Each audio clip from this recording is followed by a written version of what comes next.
अल्लाह ही अल्लाह किया करो, दुख न किसी को दिया करो। जो दुनिया का मालिक है, नाम उसी का लिया करो। अस्सलामु अलैकुम वरहमतुल्लाहि वबरकातुहू। नाज़रीन, इस्तक़बाल है, स्वागत है आपका viral news live studio Jalgaon, Maharashtra, India में।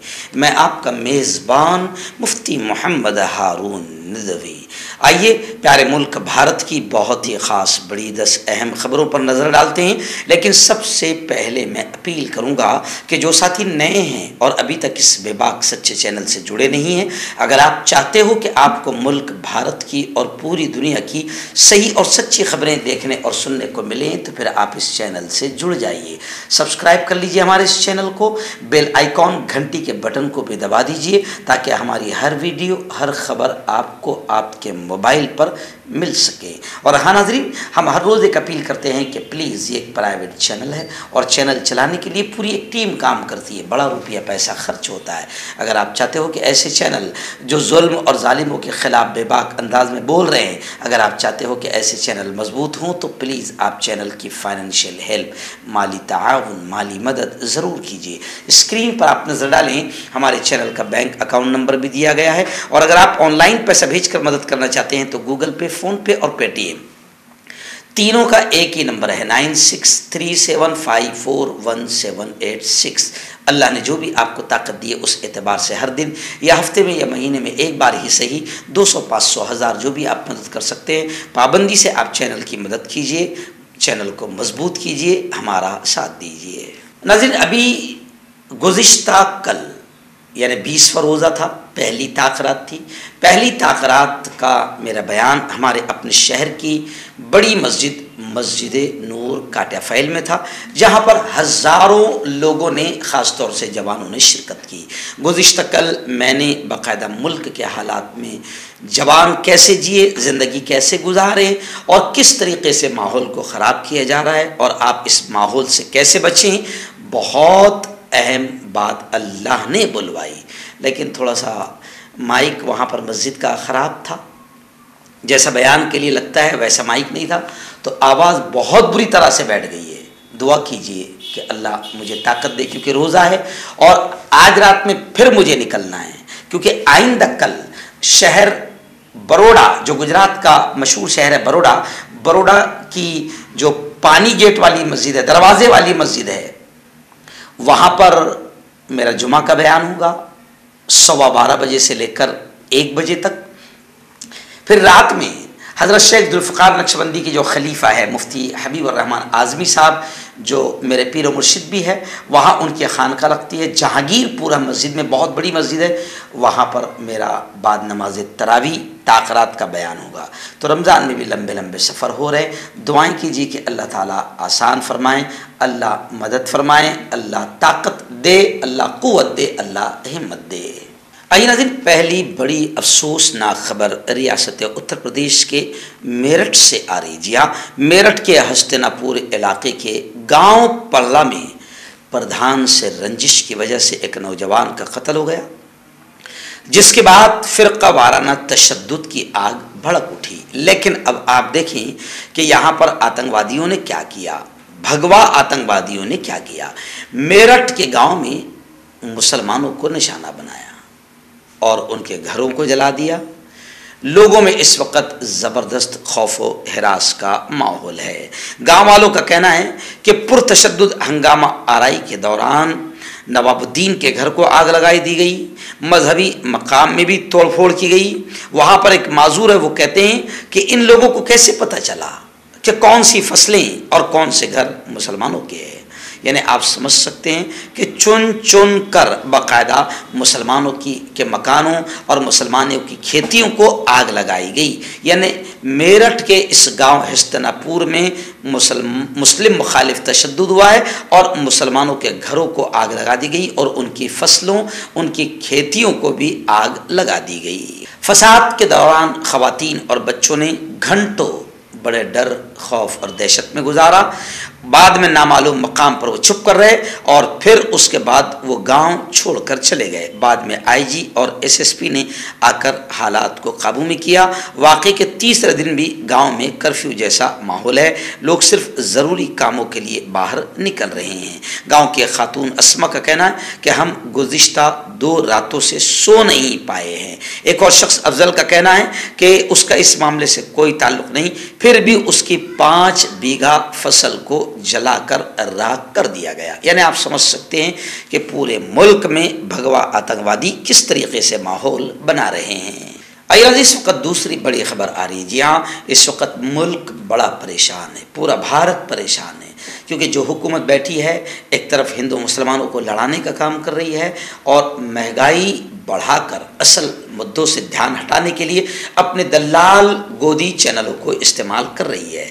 अब इस वक्त बड़ी खबर आ रही है, इसे अच्छी खबर कहेंगे कि अब अपोजिशन पार्टियाँ एक पॉजिटिव सिमत में आगे बढ़ रही है, इत्तेहाद की तरफ, गठबंधन की तरफ बढ़ रही है। गुज़िश्ता कल कांग्रेस के प्रेसिडेंट मल्लिकार्जुन खड़गे की रिहाइशगाह पर नीतीश कुमार यानी वज़ीर आला सीएम बिहार और तेजस्वी यादव नायब वज़ीर आला, इन तमाम लोगों ने राहुल गांधी से मल्लिकार्जुन खड़गे के घर पर मुलाकात की।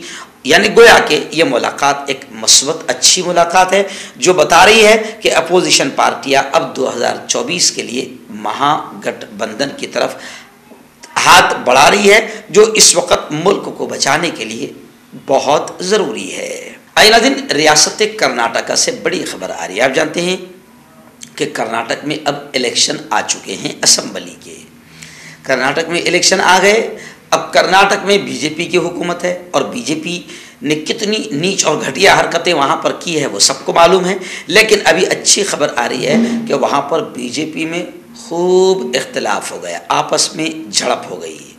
और बुरी खबर यह है कि बीजेपी कितनी घटिया हरकत कर रही है कि बीजेपी का एक ऐसा लीडर जिसने पर्दा करने वाली, बाहिजाब और नकाब करने वाली स्टूडेंट्स बेटियों को दहशतगर्द कहा था, बीजेपी ने ऐसे दहशतगर्द लीडर को टिकट दे दिया। यानी बीजेपी कैसे लोगों को आगे बढ़ाती है आप समझ जाइए। आपने देखा भोपाल में एक ऐसी औरत को टिकट दिया और पार्लियामेंट में पहुंचा दिया जिस पर कई बेकसूरों को बम से उड़ाने का इल्ज़ाम है। साध्वी प्रज्ञा सिंह ठाकुर, केस चल रहा है, मगर बीजेपी ने उसको टिकट दिया, उसे पार्लियामेंट में पहुंचा दिया। यहाँ कर्नाटक में एक ऐसा दहशतगर्द लीडर जिसने शरीफ और पर्दा करने वाली बेटियों को दहशतगर्द कहा था, उसको भी टिकट दे दिया। और दूसरा बीजेपी का लीडर जिसको टिकट नहीं मिला, वज़ीर आला लक्ष्मण सावड़ी, इसने बीजेपी पार्टी से इस्तीफा दे दिया। यानी कर्नाटक में बीजेपी में ज़बरदस्त लड़ाई शुरू है, आपस में लड़ रहे हैं। अय्यादीन, जम्मू कश्मीर से बड़ी खबर आ रही है। जी हाँ, जम्मू कश्मीर पुलिस और वक्फ बोर्ड के दरमियान ईद की नमाज को लेकर तनाज़ा हो गया। जम्मू कश्मीर वक्फ बोर्ड और जम्मू कश्मीर पुलिस के दरमियान ईदगाह मैदान में ईद की नमाज को लेकर रस्साकशी ने वादी कश्मीर में कशमकश और कशीदगी वाले हालात पैदा कर दिए। वक्फ बोर्ड ने साफ तौर पर नमाज पढ़े जाने का ऐलान कर दिया और मकामी इंतज़ामिया ने नमाज के ताल्लुक से अहम जानकारियाँ भी फराहम कर दी है। लेकिन जम्मू कश्मीर पुलिस ने सिक्योरिटी असबाब का हवाला देते हुए इस कदम को हरी झंडी नहीं दिखाई।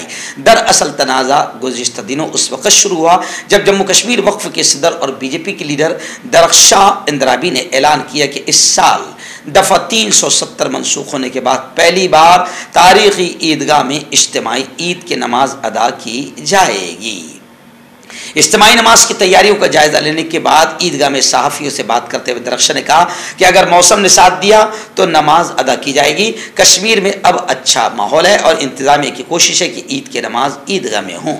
बस इसी को लेकर जम्मू कश्मीर पुलिस और वक्फ बोर्ड के दरमियान तनाज़ा पैदा हो गया। यानी पुलिस अफसर वाज़े लफ्ज़ों में ये कह रहे हैं कि हम ईदगाह में नमाज की इजाज़त नहीं दे सकते, क्योंकि ईद की नमाज के बाद हमेशा एहतजाजी मुजाहरे होते हैं। और उन्होंने ये भी कहा कि हम कोई जोखिम नहीं उठाएंगे, ईदगाह में ज़बरदस्त भीड़ की वजह से ख़तरा पैदा हो सकता है। कांटेक्ट कीजिए डॉक्टर जावेद से, जो कि गुप्त रोग विशेषज्ञ हैं। इसके अलावा जोड़ों का दर्द, बवासीर, शुगर गारंटी से बिल्कुल ख़त्म, गैस, तेज़ाब, लिकोरिया, लीवर, किडनी, गुर्दे में पथरी। अगर आप देश विदेश में उनसे दवाई हासिल करना चाहते हैं, स्क्रीन पर दिए गए नंबर पर कांटेक्ट करें। मर्दाना ताकत हासिल करें 72 घंटों के अंदर, वो भी जड़ी बूटियों द्वारा। हकीम याकूब खान से कांटेक्ट करें, जो कि 75 सालों से हिकमत कर रहे हैं। इसके अलावा जोड़ों में दर्द, गुर्दों में पथरी, शुगर, खुजली, लिकोरिया का गारंटी से इलाज किया जाता है। अभी कांटेक्ट। नाज़रीन, रियासत महाराष्ट्र से बड़ी अफसोसनाक खबर आ रही है कि महाराष्ट्र में कोरोना बम फूट गया। कोरोना जानलेवा बन गया। 24 घंटों में बताया जा रहा है कि 1115 नए कोरोना के केसेस, नए कोरोना मरीज सामने आए हैं, जिनमें 9 लोगों की मौत भी हुई है। महाराष्ट्र हुकूमत लोगों में ज़्यादा से ज़्यादा कोरोना टेस्ट कर रही है। महाराष्ट्र की वजारत सेहत की तरफ से जारी करदा रिपोर्ट के मुताबिक रियासत में कोरोना के एक्टिव केसेस की तादाद अब 5421 हो चुकी है। महाराष्ट्र में गुज़िश्ता 24 घंटों के अंदर 560 मरीज ठीक भी हुए हैं, लेकिन 1115 नए कोरोना के मरीज सामने आए हैं। अगला दिन, रियासत महाराष्ट्र की महाविकास अघाड़ी, जिसको बंडखोरी और बगावत और गद्दारी के जरिए से जिसकी हुकूमत को ख़त्म किया गया, अब अपोजिशन पार्टियां महाविकास अघाड़ी को और बदनाम करने, तोड़ने की कोशिश कर रहे हैं। लेकिन खबरें आ रही है कि महाविकास अघाड़ी यानी कांग्रेस, राष्ट्रवादी और शिवसेना, इसमें कोई ना इत्तेफाकी नहीं।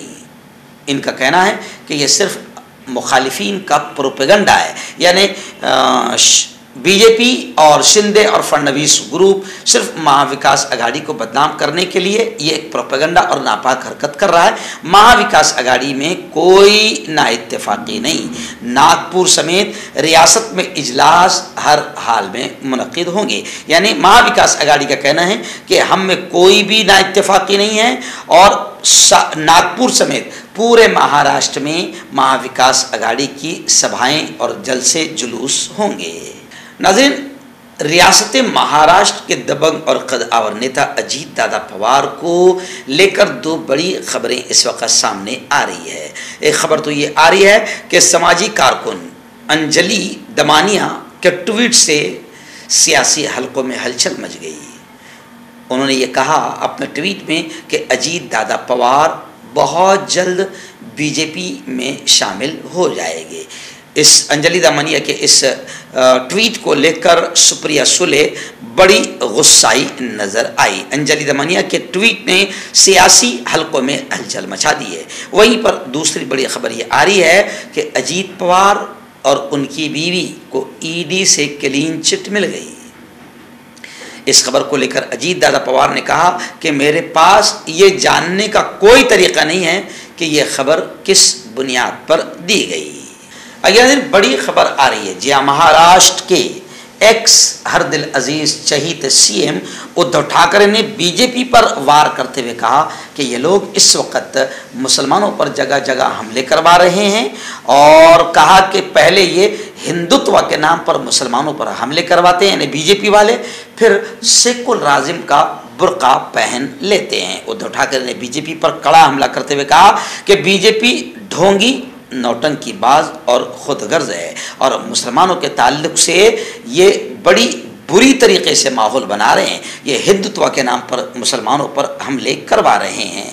और उद्धव जी ने यह भी कहा कि ये बीजेपी का पुराना निज़ाम है कि जैसे ही इलेक्शन करीब आता है तो हिंदू मुस्लिम वोट को तकसीम करने के लिए ये नफ़रतों की सियासत करते हैं और इलेक्शन के मौके पर हिंदू मुस्लिम दंगे फसादात करवाना ये बीजेपी का बहुत पुराना और बीजेपी का असली चेहरा है। आइना दिन, रियासत कर्नाटका से बड़ी खबर आ रही है। आप जानते हैं कि कर्नाटक में इलेक्शन है और वहाँ पर इंतखाबी ज़ाब्ते अखलाक नाफिज हो गया। लेकिन बड़ी अजीब खबर आ रही है कि जब से कर्नाटक में इंतखाबी ज़ाब्ते अखलाक नाफिज हुआ 1000 से ज़्यादा केस दर्ज किए गए हैं। 1000 से ज़्यादा FIR दर्ज की गई है। कर्नाटक में असेंबली इलेक्शन को लेकर सभी सियासी पार्टियां सरगर्म हैं, लेकिन खबरें आ रही है कि जैसे ही इंतखाबी ज़ाब्ते अखलाक नाफिज हुआ तो वहाँ पर नकदी, शराब, ड्रग्स, कीमती अशिया और तोहफों की जब्ती जैसे मामलों पर 1000 से ज़्यादा FIR दर्ज की गई है। और ये भी बताया गया है कि अभी तक के जो माल जब्त हुआ है वो 126 करोड़ से ज़्यादा का है। यानी आप समझ सकते हैं कि इलेक्शन में कर्नाटक में क्या चल रहा है। बताया जा रहा है कि 47 करोड़ रुपए नकद जब्त किए गए, शराब 29 करोड़ की जब्त की गई, कीमती सामान 20 करोड़ के जब्त किए गए और तोहफे 17 करोड़ रुपए के जब्त किए गए और ड्रग्स और नशीली अशिया 13 करोड़ रुपए की जब्त की गई। यानी आप समझ सकते हैं कि हिंदुस्तान में इलेक्शन कैसे हो रहे हैं। नाज़रीन, आखिरी बड़ी खबर इस वक्त आ रही है। आप जानते हैं कि आम आदमी पार्टी के लीडर और सरबराह अरविंद केजरीवाल, दिल्ली के मुखिया, इन्होंने इससे पहले बड़ा बयान दिया था कि मुल्क की बड़ी बुरी किस्मत है, इन 70 सालों में इतना जाहिल PM और इतना अनपढ़ वजीर आज़म कभी मुल्क को नहीं मिला था।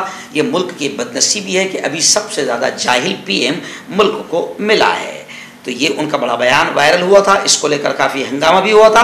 लेकिन अब खबर ये आ रही है कि अनमोल गगन मान, इन्होंने एक बड़ा बयान दिया है। इन्होंने कहा है कि अब केजरीवाल की शक्ल में मुल्क को जल्द ही एक पढ़ा लिखा वजीर आज़म मिलेगा।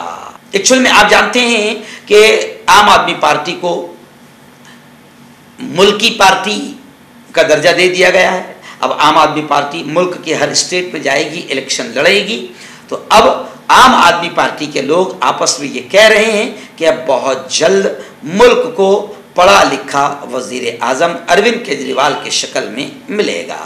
जोड़ों की पुरानी से पुरानी लाइलाज तकलीफ जैसे घुटनों का दर्द, पीठ और कमर का दर्द, कंधे, गर्दन और पैरों में दर्द के लिए संधि प्लस। क्यों होता है जोड़ों में दर्द? क्यों रहती है जोड़ों में जकड़न? क्यों हो जाती है जोड़ों में सूजन? क्यों बन जाती है जोड़ों में गांठ? क्यों थम सी जाती है जिंदगी? जोड़ों की पुरानी से पुरानी लाइलाज तकलीफ जैसे घुटनों का दर्द, पीठ और कमर का दर्द, कंधे, गर्दन और पैरों में दर्द के लिए संधि प्लस प्लस एक संजीवनी बूटी की तरह है, या यूं कहे कि एक स्थायी इलाज साबित हो चुका है।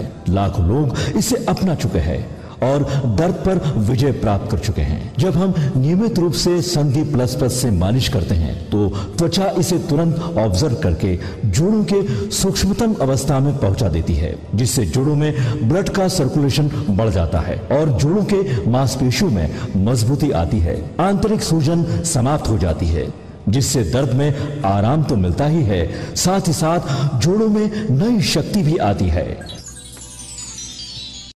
हमारे ये प्रोडक्ट ना कि किसी बाजार में मिलता है और ना ही मेडिकल शॉप पे, इसलिए इसे पाने के लिए अभी स्क्रीन के नंबरों पे कॉल करें और ऑर्डर करें।